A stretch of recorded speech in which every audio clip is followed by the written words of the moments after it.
Yes, people, welcome back to another episode of That Gunners Talk. And today we're here to preview our first game back from international break. Finally, we're at home playing after international break. Over these last two other ones, we've been playing away from home. So it's finally good after international break to come home. Play not even an early kickoff, but to play a midday kickoff back at home at the Emirates, the carpet. But KP, we're here to preview Forest versus Arsenal. KP, give me your feelings and give me your thoughts, buddy. How you feeling? Yeah, I'm feeling good, man. Premier League is back. Obviously, Finally. long now, no international break for a little bit. So, and Arsenal need to get some wins, man. We need to get a good result in this game. So, I'm just excited to see us play. You know what I'm saying? How about you? How you feeling? Same way, bro. I don't watch international football other than the US men's national team. Those that are watching from Gunner Street, like the United States men's national team. And to be honest, we got a good 2 wins over Jamaica. We bopped them in the second leg. Jamaica are not ready. As half Jamaican, I kind of have a little bit sympathy, but at the same time, I know a lot of Jamaicans are like to talk enough, so hold that, hold that. But going into Arsenal, talking much bigger things, much bigger things. But we have a few players coming back. Calafiori back in the squad. That's massive news. Ben White out for at least a minimum 8 weeks, potentially even longer to the start of 2025. You have your Timber coming back. You see Trossard. We hear good news about that injury. Same thing with Saka and Rice. Before we even touch on the lineups, KP, which one of those players notably are you most excited for and dying to see in the starting lineup? I would say Calafiori. Only because I would say Saka, but obviously I feel like Saka, not like Yeah, we were used to. regardless, you're gonna say Saka. Saka's going to play anyways, and I feel like I would be excited. But Calafiori has been missing for a little bit, so if he's back and he's fit and he's playing, like it'll be nice to see, obviously, what he brings again on the ball and just his overall quality and just that link up with Martinelli on the left hand side, isn't it? So yeah, how about you? Who are you most excited for? Um, I honestly say Calafiori. To be honest, I think that's really why I wanted to lean in a lot to that before we even touch the lineup, because we've talked so much on this channel about how important our wing backs are, or fullbacks rather, to this formation, and how that has allowed us to become a better side in some aspects this season when we've gotten to see Calafiori and Timber play. And I think that dynamic has been missing throughout our game, especially with the inconsistent lineups we've had to roll out due to injuries and suspensions. So it's finally good that we could see players that we wanted to see in certain areas and certain spots. No, we can kind of get into the lineup. We can kind of get into Forest. Forest over the last couple of games, I remember us picking up 2 wins against them last season. I think a 5-0 drubbing, I think, and we went away to them when 1-1. Saka scored a really good goal there. And in the first game, we played really, really well. I think that was to start the season. Bukayo Saka scored a impeccable goal. So I mean, Forest is in good form. They have Callum Hudson-Odoi, they have Alanga, they have Chris Wood, who's scoring goals, 8 Premier League goals so far to start the season. No, Forest is a really decent team to playing good enough football. What are your thoughts about going into this side, going up against this Forest team, who they've gotten a result against Liverpool, who was title challengers? So, are you a bit cautious coming into this game, KP, seeing the battle run of form around? I think yeah, I think I have to, even if I'm confident that Arsenal can get a result, I think the team should, aren't going to be as confident as they should coming off the back of some bad form, international break, players coming back. It's always going to be that first game back is never going to be, the most cleanest of games. And Forest, I think they haven't lost a game away this season in the Premier League.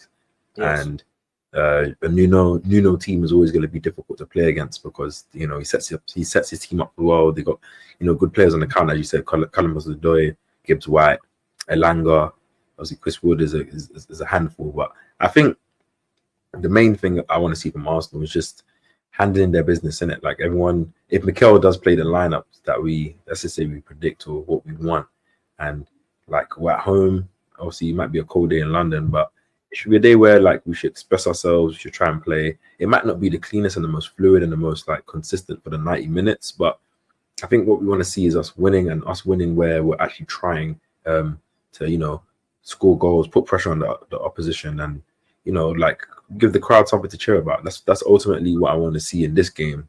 Like I think you mentioned it before, like just rebirthing that belief, that fight, that hunger, that passion in the fans where, they're seeing good football, they're seeing some entertaining stuff, they're seeing some passages of play, they're seeing some intent, whether that's through the press, whether that's through the urgency and the passing, that in terms of speed of pass, or cutting through the lines.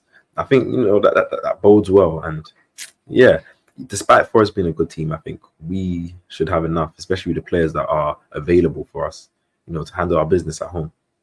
Mm-hmm. So, I mean, I want to ask because, like I said, we have talked about players potentially coming back.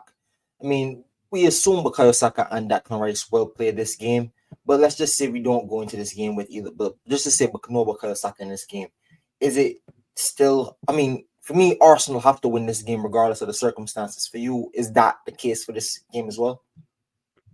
I think, yeah, like even if Saka's not playing or Rice isn't playing, like whoever, like I think at home with the international break where you kind of have a break in between, that little run of form to kind of reset. I'm not saying this is definitively going to win, but I think even if it's a Jesus that comes in for Saka, or Marino that comes in for Rice, or whatever it may be, I think we should have enough quality to handle Forest at home. So I don't know. How about you?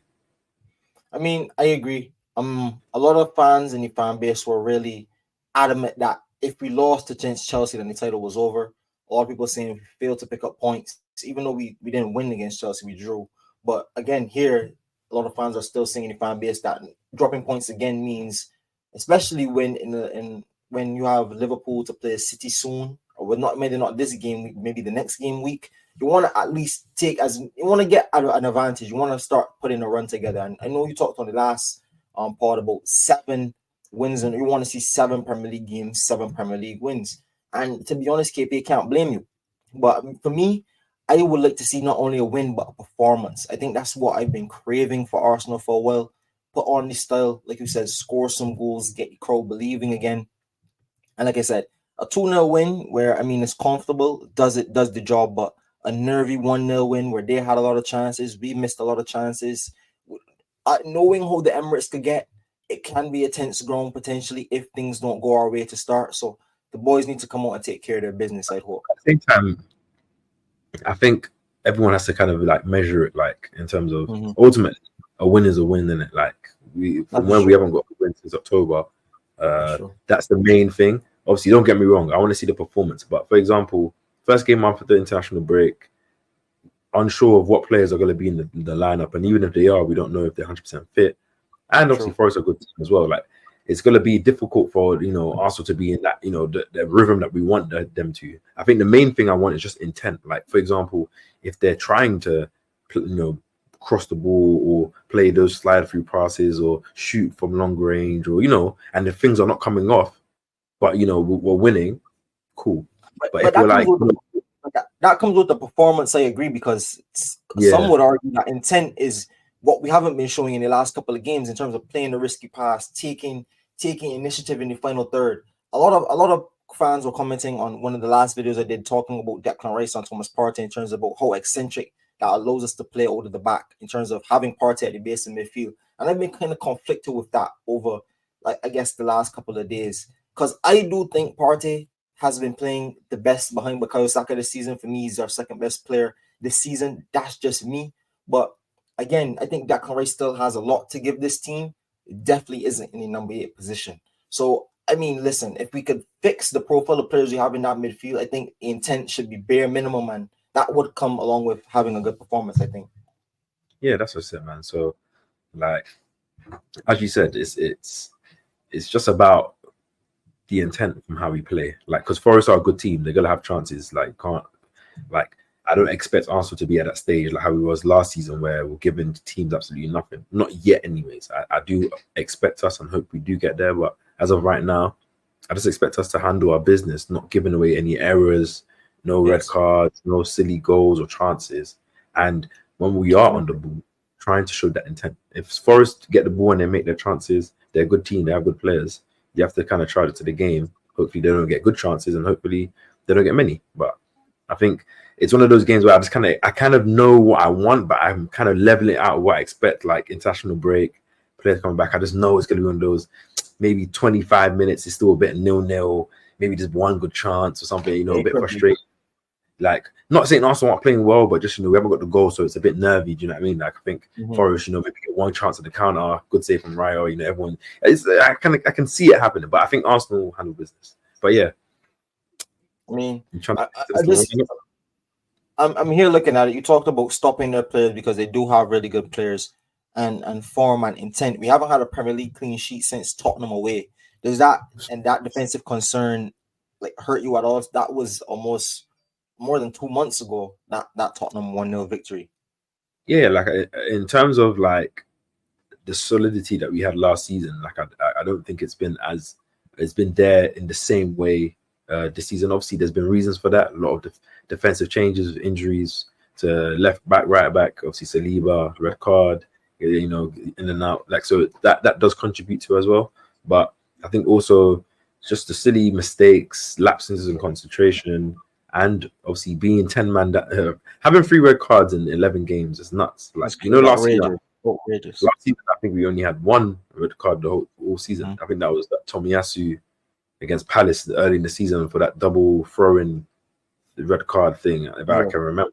Yeah, like, so we've had 3 already, and it hasn't even been half of the season, like third of the season play. Like, it's that contributes to stuff. Not excusing it though, but I think I just want to see the That's a fact. team.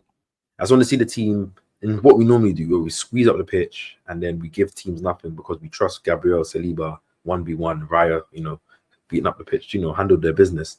And maybe that might come from Rice playing in the 6 and him being able to cover that ground and, recycle the ball because he's able to cover so much ground and tackle well. We'll see. We'll see. Yeah, we'll see. We'll see. But we can go straight into the lineup and talk about what team we pick because I think that's probably like the biggest conversation that's been going around Arsenal as of late. What players are missing? What players are coming back? You started with the 3. No need to talk about those 3. Obviously, no need to talk about those 3. But without further ado, let's get straight into it. Then let's talk right back, left back. We could do them as a combined pair. Who you going right back? Who you going left back? All things fit. So like, it's sad because I wish obviously we had Mikel's press, but even if Mikel's press conference came out, he'd still probably be a bit coy about at least Calafiori anyways. But obviously, I think Was Zinchenko giving out all the files? You saw that over this week? Yeah. I think he wrote his book, right, and he said about Mikel.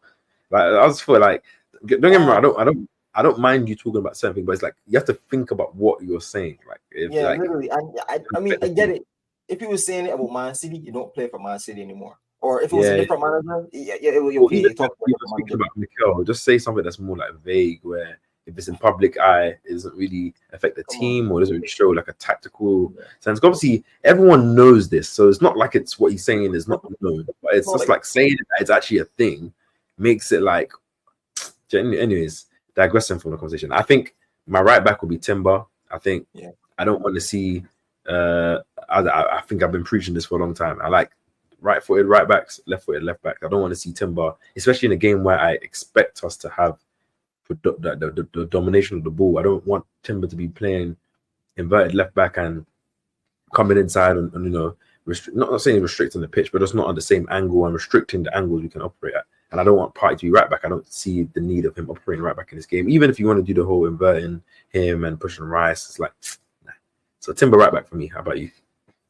I'd go Timber right back. You touched on Partey right back as well. I mean, if let's just say Calafiori is only like 50% fit, maybe he can't go from the start. I mean, Partey at right back might have to be an option. Would you consider that? But then, fam, we got Kivio, we got Lewis Skelly, we got Zinchenko. We've been seeing Kieran Tierney now in training. So I'm not trying to hear that there's no option at left back, like that you can't play. Then, like, you know what I mean, that you need to now play. Like, I'm not trying to hear it. Maybe before it was important games, big games. Yeah, cool. In these games now, hey, we need to use the squad still. We need to use, like, we need to think about us and not worry about them, man. Still, like, we got. So that's me still. How about you? Would you do the Partey right back, or did you say? Nah, I was just posing devil's advocate. I mean, because it can't knock it. I mean, he's had a man of the match performances out there so for us this season. And me, I'll say this, I'll hold my hands up. When I first saw that, ironically, the first time Partey played right back for us was ironically against Forest, but it was away Yeah. from home at the City Ground, and it was poor. It was poor. It was a shocking. I mean, first time playing there, it wasn't good. I mean, he was trying new things. He was forced in a position. I'm not saying I'd go with that option, but I mean, Yeah, it's. I, I don't I think I it's the just worst. I don't think I it's just the. want to do that. I don't think it's the worst option. I just don't think it's necessary. Like, do you know what I Yeah, mean? I think true. it's the kind of option that you use if there's no other option in the squad. Cool, but when there's other options, like yeah. But so left back, obviously, I'm going to assume Calafiori's fit. Obviously, if he's not Yeah, fit, me too. if he's not fit though, who would be your next choice? Just out of curiosity, if he's not fit. I'd go Zinchenko, and I say this because I think we need that bit of ball retention and that someone to play the risky passes in there. If we're gonna have someone in there who's gonna be brave enough to get inside and invert and do what we need or do what we normally ask for in our left back, I play Zinchenko. I think he's one of the best options in the team at doing what I mean. He was our main guy in the 22-23 season doing that. I mean, physically, I mean, there's guys like Alanga, Hudson-Odoi. Maybe the ball over the top might scare Arteta coming into the game. Maybe that's why he would not lean with Zinchenko. Maybe go with somebody else. Maybe that's the reason he might even go Partey if Calafiori is not fully fit. So I'm really hoping Calafiori is fit because it's not out of the realms of possibility for Mikel to still put Thomas Partey right back. I just brought that in just because it's still very, very possible. But if No, all no. fit, I do a I do Calafiori. understand that too. But I think if Calafiori's fit, he's gonna play, and if he Yeah, plays, yeah. I think like we saw the last time Calafiori and Timber played right back, left back, which was obviously against PSG, which was the game we got injured in, which was one of our best performances of the season, and also against Leicester, where I think despite the 2 goals that we conceded, there's another game that I think was one of our best performances of the season in terms of attacking football and just creating chances and just playing the football they want to play. Just so just a curiosity, I am I to assume that your front three is going to be the front three that of Havertz, Saka, and Martinelli?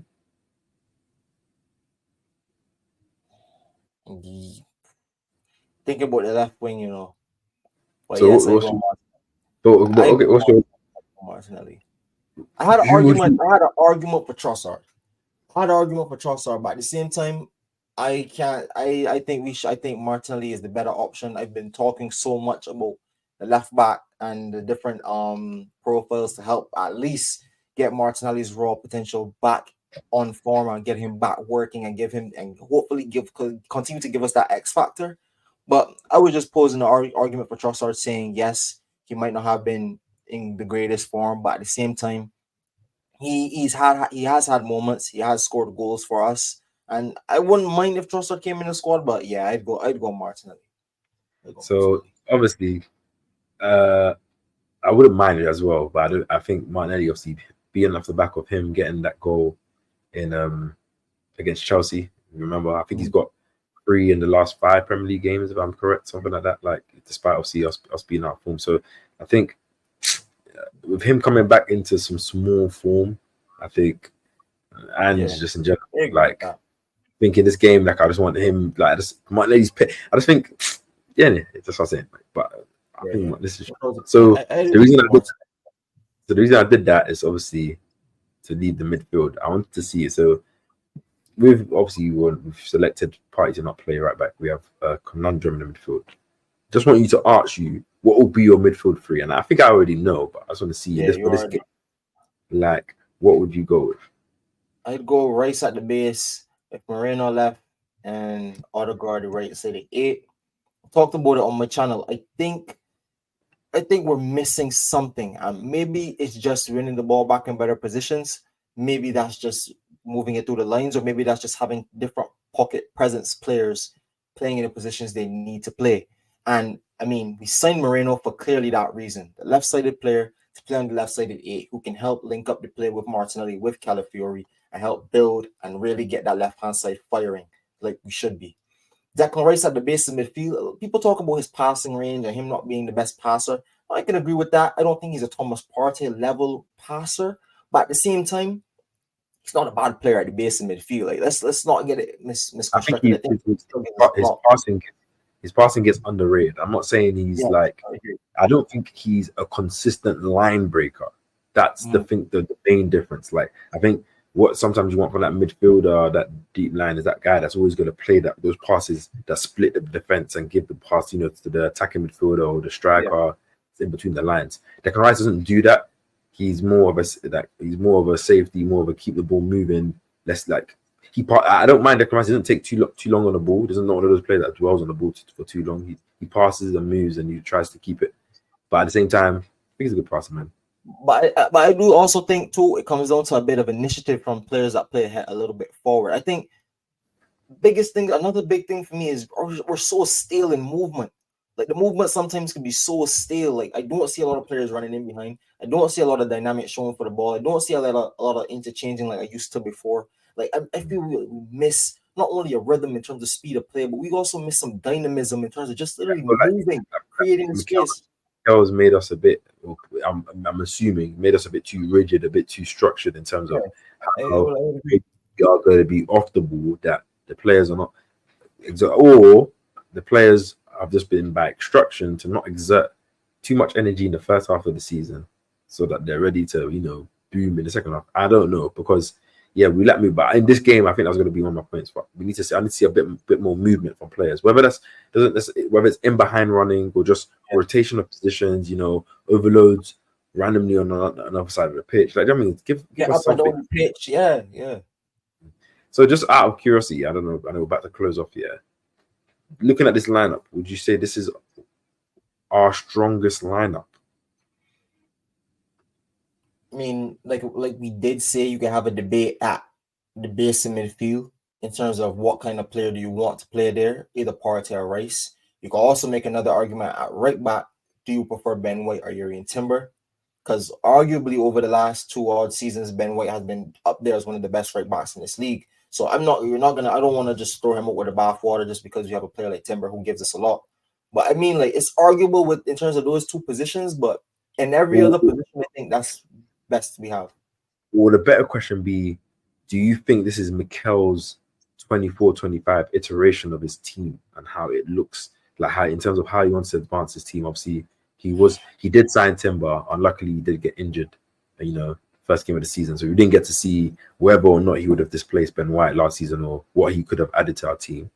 Obviously, Calafiori was signed to be a starter, and he's made it in. Obviously, Marino, as we both agreed, brings that balance to the left-hand side. So in terms of what maybe might be the next stage of what he wants us to look like, could this be a first game that if this does start? It's funny because I'd argue yes, but maybe not for the reasons you think. I'd argue it is, but how long have we been hearing about Ben White being injured? How long have we heard it's a knee injury? How long have we been hearing that Ben White has been playing injured? I think it was going to come a point this season they were going to send Ben White to get an operation done. I think that would have been building, and I think that's probably why we signed Calafiori as our first signing of the transfer window, knowing and preempting that Ben White was going to miss potentially significant time. Also, we have Tomiyasu to come back. Hopefully, he's fit to give us a little bit more depth in those fullback positions, so we don't have to rush back another player from, because Ben White has been fighting hard. So I know if there's a possibility he was playing, he's going to try to push himself to play. So I do think for this season, for that reason, I'm keeping in mind, I think this is what the iteration of Arsenal from Mikel Arteta would look like, just due to the mere fact that I think Ben White was always at one point going to miss significant time, whether that be club operated or that injury was going to become inevitable. So a good thing we met it before we had to cross a significant road we didn't want to cross.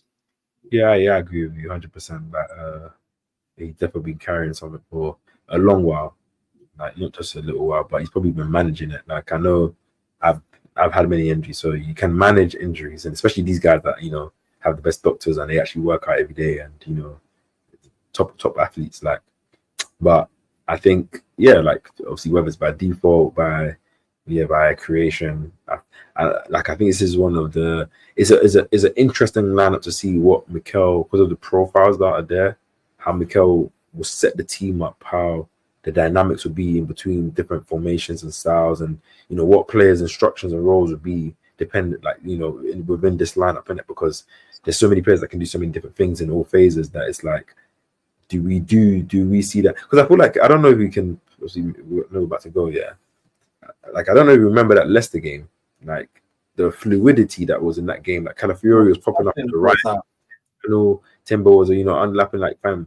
Everyone was just all over the place. Like players were just rotating. Martinelli was dropping into the strike position. Saka was like it was lovely, refreshing to see. And that was the last game I think that we saw that type of Arsenal, in my opinion, this season. But we've seen it. So for me, that happened with this iteration of fullbacks. Obviously, Marino wasn't playing in that game, so there's a caveat. But Odegaard also wasn't playing that game as well. But that should show that they might be better. Hopefully we get better than the fluidity. If we can get better than the fluidity we saw in the first half against Leicester, then I think that's where the key is. I talked about that midfield, and I think if that midfield, especially with the team surrounding them, I don't see why that midfield can't take us on a run. Even when you insert Rice over Partey, Partey over Rice, I still think that midfield goes on a run. Even if you put Jorginho in there, man. Even if you put Jorginho in there, because Jorginho's just IQ for football is high enough. I think that team should go on a run. It should go on a run. What's your predictions for this game? I was gonna go there. I was gonna go there first with you, but I'll take the bait. I'll go first. Now listen, I talked on my last video saying this. We've been playing poorly. No, you can't just go from playing poorly to against Chelsea. Okay, we're back slapping teams 3-4. That'd be an anomaly. That'd be beautiful, but I have to be realistic at the same time. With time off, players rested, I expect us to win the game, and we should win this game. Hopefully, comfortably. Hopefully. Scoreline I'd go with 3-1 Arsenal. I know it is not a clean sheet. I think some bullshit might happen, as usual. But I do think that attacking lineup, I think that's where especially a lot of people are going to be looking. Can the front three and can this team attacking going forward wise put the ball in the back of the net and start to build momentum going into the stretch of games we have? Big games coming against Sporting, Monaco, who have been playing good in the Champions League, West Ham, we're going to look to a resurgence, then Amarim with United in midweek, then back to weekend again. So we have a lot of games coming thick and fast. So I think a good performance and a good result like 3-1 should give us the bounce we need. Yeah, I agree. So I love that scoreline, but I think I'm going to go with 2-0. I think I want to see Mikel kind of, especially where we don't have, see apart from Ben White, many injuries to the first 11. I think I want to see more of an emphasis, especially the fact that we're at home, for us to get that clean sheet. Obviously, I know we don't get that many clean sheets at the Emirates, but I think I'm trying to use this international break as a complete reset. So the mindset has to reset. We have to forget about our form that we had in the last few weeks, or even just the beginning of the season, tough fixtures. Just look at it as it's the first game of the season. We have 9 points to make, and that's just it, man. So just win the next game. And the way to win is to not concede goals and then play. So 2-0. I think that will be, comfortable enough if it was 2-0 to that, where 2-0 early, not like a 1-0 and then 1-0 at the end. Like maybe a 2-0, second goal early in the second half, and then a lot of chances, good saves, but 2-0. Yeah, performance and scoreline less matters, but performance matters. Let me know in the comment section down below, guys. Let me know your predictions for this game. Let me know your 11 down below. Don't forget to like, comment, and subscribe to not only Gunner Street, but to Cape Has Pausa. He's on the road to 1,000 subscribers. Me, as you seen this video at the time of recording, just reached 1,000 subscribers. So thank you guys for the love and support. Everyone, big up Gunner Street, 1K subscribers, and to many more subscribers to come to the channel. Guys, man, help the channel grow. Let's get to 1,100 subscribers. 1,100 is the next goal. Taking it 100 by 100 till we get to 2K, ladies and gentlemen. So you know it is. Don't forget to like, comment, and subscribe to both of our channels. Leave all your thoughts in the comment section down below. Thank you for all your love and support. And I'll catch you guys in the next one. Come on, you Gunners. Peace.